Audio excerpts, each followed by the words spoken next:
Hi, I'm Antonio Centeno, the founder of Real Men Real Style. Today we're going to be talking about scarves, and I'm going to be starting off with why to wear a scarf.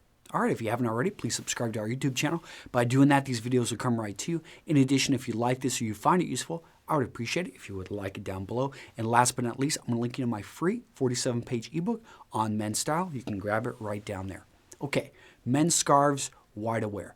This is going to be a little bit of a series here. Normally, each of my videos stands alone, but these videos are going to build off each other. So first, I want to get on the point, why to wear a scarf. Next, I'm going to talk about the history and why it's manly or very masculine to wear a scarf. Next, we're also going to be talking about the types of scarves out there, helping you distinguish between a men's scarf and a lady's scarf, so you don't make that mistake.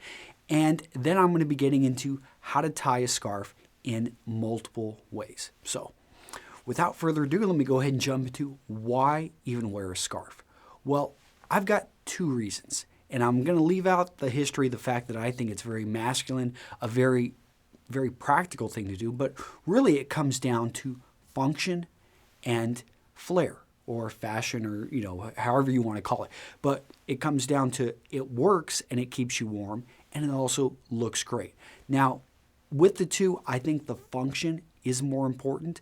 And because it's not as common of an accessory for men as, let's say, a necktie, that it is something that you need to be aware that if you're wearing a scarf as a fashion accessory, especially when the weather doesn't call for it, it can be perceived you definitely need to understand style and you need to realize that you're kind of stepping into the realm of fashion. But let's first talk about function, because to me, for most of us, we live in an area in which the temperature changes. I know you guys down in the tropics, you're wondering, when am I going to wear a scarf? And unfortunately for you, it's going to probably be a little bit more of a fashion accessory. But for those of us in the parts of the world which the temperature changes and it gets down, below 40, below 50 degrees, wearing a scarf is practical because it keeps the neck warm. And I really want to hit on the myth out there that 75 to 90% of your heat is lost by your head. Because you're going to hear that, and some people will say, well, that's a great reason to wear a scarf and headwear because it's going to keep you warm better than anything else. And that's actually a bunch of BS, because if you think about it, your head is only 10% and your neck 10 to 12% of your body. And for it to be, radiating out 90% of your heat would mean that you have 40% more heat on this part of the body. And that has been shown. I think I looked over and I did some research over at the guys at the U.S. Army Research Institute of Environmental Medicine, a guy named Dr. Murray Hamlet. He did a lot of research on this, so I'm not just pulling this out of thin air here.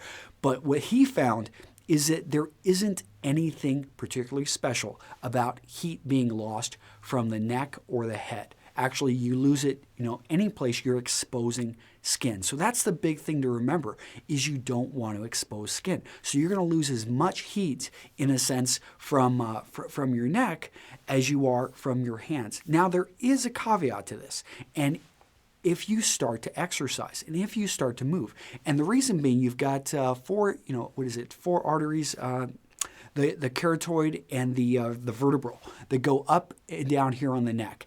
And if you as you start to move around, all of a sudden you're going to have more blood pumping up to the brain.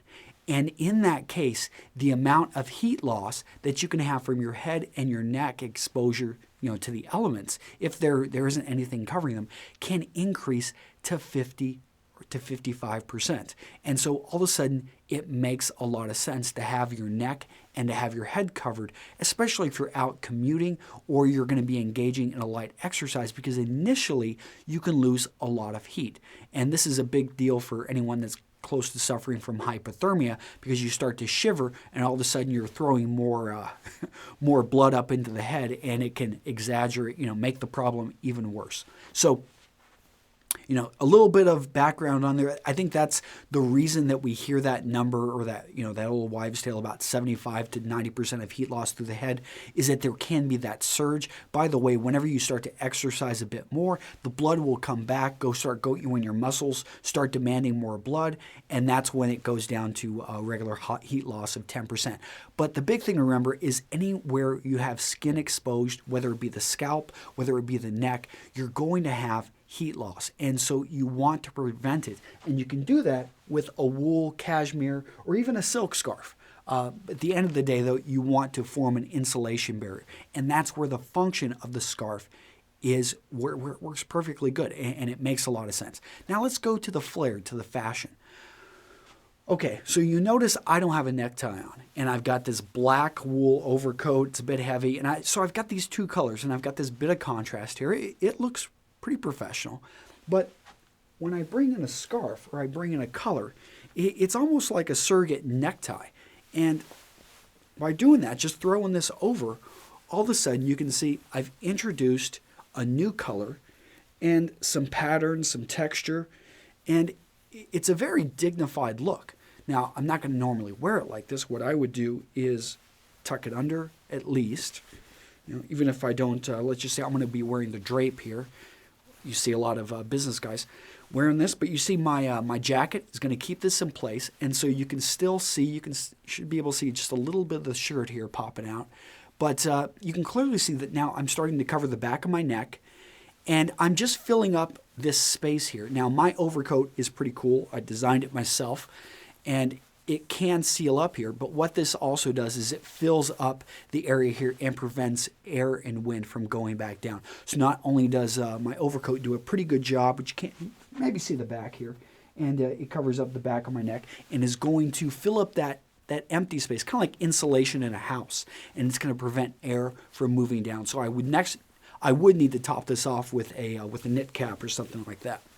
But here you can see how it looks. I think it adds a bit of color, and you can change this up quite a bit. So see, we've got one that's it's pretty similar. This one's made from cashmere, a little bit different of a color there. And we can go with something that actually is closer, doesn't have nearly as much contrast, the gray would, but if I were just to show the blue with the charcoal, it doesn't necessarily add much. But as you can see, I can go with something that has less contrast than the others, and it's not going to stand out as much. And if it wasn't that cool, let's say it's 60, 50 degrees outside, I could actually go with something that's going to be a bit more fashionable for a man, and that's going to be a silk scarf that clearly is not necessarily made for warmth, although it will provide some warmth, but this one right here is made for looks.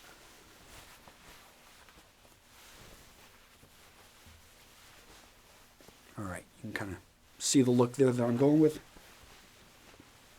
Really a wide variety of colors and patterns that you can go for. But at the end, there we're introducing color, kind of like with a necktie, and bringing a bit of flair and fashion into the look.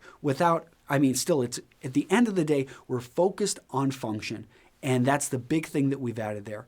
And all right, well, this has been Antonio Centeno with Real Men, Real Style. I will see you in the next video and the comments. Bye-bye.